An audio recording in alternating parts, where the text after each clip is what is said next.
je suis Lydie Gauthier. Je pratique les arts martiaux depuis 2008. Puis je suis shodan. J'ai commencé les arts martiaux quand je suis arrivée à Montréal.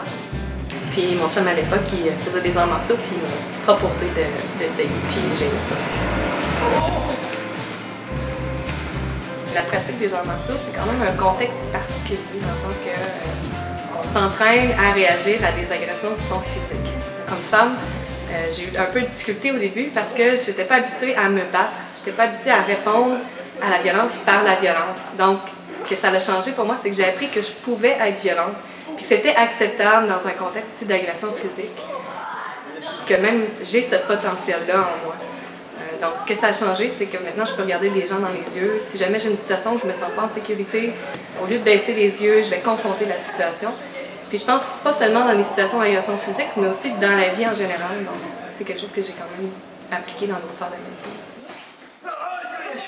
Je pense qu'une des plus grandes difficultés que j'ai eues, surtout dans les dernières années, ça a été de m'identifier comme femme à travers les arts martiaux. C'est-à-dire que de se battre 2 fois par semaine, c'est pas une pratique que je dirais qui est très féminine.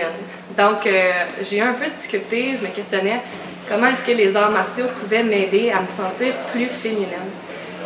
Puis c'était un peu un dilemme pour moi, je savais pas trop comment me situer là-dedans. Puis évidemment, la question qui m'est venue, c'est est-ce que j'ai vraiment envie de développer ma féminité par les arts martiaux? Puis la réponse, c'est non. Quand je suis sur un tatami, j'ai pas envie qu'on me perçoive comme une femme. En fait, je suis pas une femme, je suis une pratiquante d'arts martiaux. Je suis dans un contexte où j'essaie de développer de la survie. Je suis pas du tout en train de mettre mes qualités de femme de l'avant. Puis de le faire dans le contexte des arts martiaux, ça m'empêche pas d'être féminine, douce, tendre à l'extérieur aussi. Quand j'ai commencé les arts martiaux, je voyais beaucoup les arts martiaux comme étant une façon de se défendre, d'apprendre à justement réagir dans des situations d'autodéfense. Ensuite, les arts martiaux, je l'ai vu un peu plus du côté art que du côté martial. Donc, je voyais ça comme une danse, comme un style qu'on peut peaufiner, qu'on peut raffiner en fait avec les années. Puis maintenant, j'ai plus tendance à voir les arts martiaux comme une philosophie de vie, comme un mantra. Ça fait un peu partie de mon hygiène de vie. Je le vois un peu plus comme une école, comme une manière de trouver mon équilibre là, dans mon quotidien. Ce que j'aime particulièrement dans l'Aikido Jiu-Jitsu, c'est que les combats ne sont pas axés au niveau de la force. C'est-à-dire que si tu es plus fort, c'est sûr qu'il y a certaines techniques qui vont être plus faciles à faire. Par contre, tu n'as pas besoin d'être fort pour faire la technique. Comparativement à d'autres styles, où est-ce qu'il va y avoir des catégories de poids, où est-ce qu'il va y avoir des compétitions, l'Aikido Jiu-Jitsu, c'est pas un style qui est compétitif.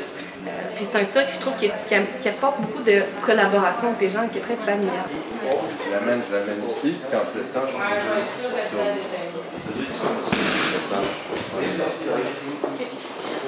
Présentement, je suis enceinte, donc ça devient un peu plus difficile pour moi de continuer ma pratique. Par contre, je trouve que les arts martiaux continuent à avoir un impact sur moi. Comme femme, puis comme femme enceinte aussi, on a tendance à nous percevoir comme étant fragile, comme étant quelqu'un dont on doit protéger.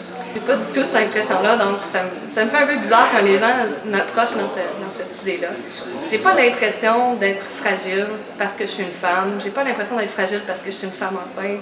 Puis je trouve même que c'est dangereux de dire ça des femmes, parce que ça nous aide pas à développer notre potentiel. Alors, ça fait qu'on continue à croire qu'on est vulnérable, puis c'est dangereux au final. J'encourage tout le monde en fait à dépasser ce mythe-là, c'est complètement faux.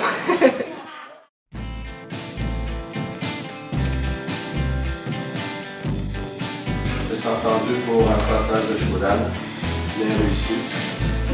Félicitations.